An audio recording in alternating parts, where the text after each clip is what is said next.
Hello, my name is Miss Sutton and I'm the Head of Humanities. I'm going to be talking to you about the GCSE Geography. The GCSE is broken down into 3 papers.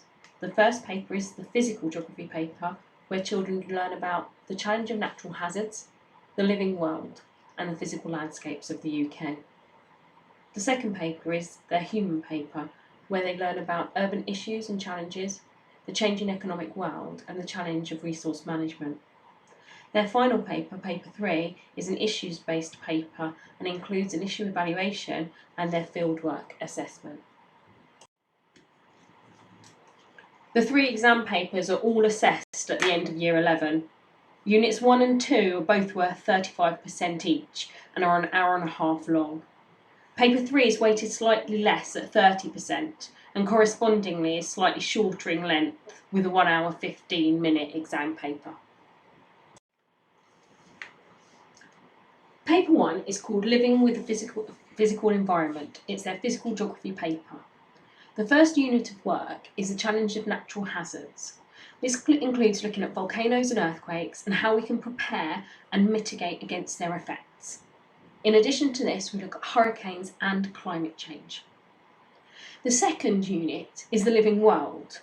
This includes an overview of world biomes and a more in-depth investigation into their relationships between rainforests and people, including deforestation and the challenges and opportunities of living in a desert environment. The third unit is the physical landscapes in the UK and consists of rivers and coasts. In this, the children build on their Key Stage 3 knowledge of rivers and coasts, looking at the landforms they create and how people interact with them. Paper 2 is called Challenges in the Human Environment. This is their Human Geography paper. The first of the units is Urban Challenges and Issues. This is where we look at the growth of megacities and the challenges of living in big cities in both rich and poor countries. The second unit is called The Changing Economic World.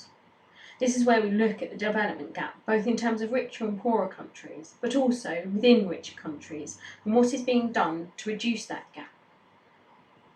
The third unit is called The Challenge of Resource Management, and this is where we look at global challenges surrounding water, energy, and food supplies.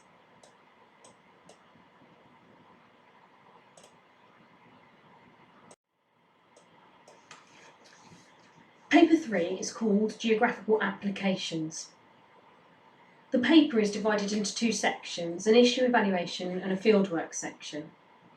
The issue evaluation, otherwise sometimes known as a decision-making exercise, is a pre-released resource booklet on any aspect of the course.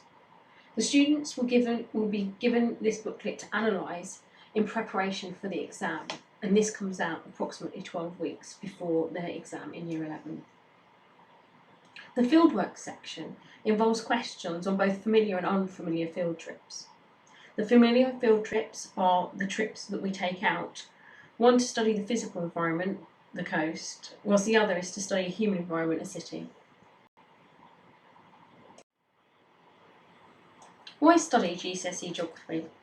The key attributes you would need to study GCSE Geography include having an interest in the world around you, including being socially and environmentally aware, being confident at writing extended answers and with maths and map skills. Finally, it's also beneficial to be confident at problem solving and making judgments. A typical lesson will start with some form of retrieval activity. This will either be around the previous lesson or based around previous topics which interlink into the lesson that was being discussed. Next, the aim of the lesson will be explained, followed by a variety of activities ranging from mix and matching keywords, class discussion or teacher-led explanation and video clips. This will end with an exam practice question of some sort, which will range from the analysis of graphs and maps to short or extended answer questions. At the end, this will be followed by a recap of the lesson. Here are some examples of work that Key Stage 4 children complete during their course. As you can see, they range from annotating diagrams, looking at tables and analysis of data, to longer answer questions. There are 2 compulsory trips that students are expected to take as part of their GCSE course. One is to Nine Elms in London to look at regeneration in the area, and the other is to Eastbourne to study coastal management.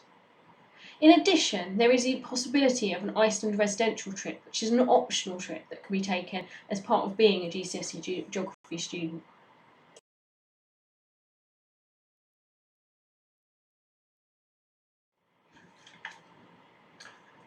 Geography is considered a multidisciplinary subject, which requires analytical skills such as the analysing of maps and data, as well as the ability to write extended answer questions. It also has many overlaps with science, maths and history. Consequently, it lends itself to many career avenues, ranging from volcanologist and cartographer to within the financial industry or even as a teacher. I hope this has answered all your questions with regards to taking GCSE geography.